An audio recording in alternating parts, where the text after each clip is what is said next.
ఎవరు ఎవరు అని వివరమడిగే తను ఎవరని ప్రతిదోవా చివరి వరకు మది తనను విడవకని అన్నది విన్నావా అడుగుల్లో తడబాటు తన వల్లేనా నడిచెల్లే ప్రతి చోటు తన గురుతేనా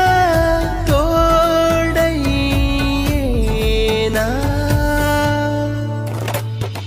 పరిచయమిలా పరిమళముల మనసునంటే వదలదేలా తలపులనిలా నిలపడమిలా ఎదను దాటి ఎగిసనేలా ఎవరు ఎవరు అని వివరమడిగే తను ఎవరని ప్రతి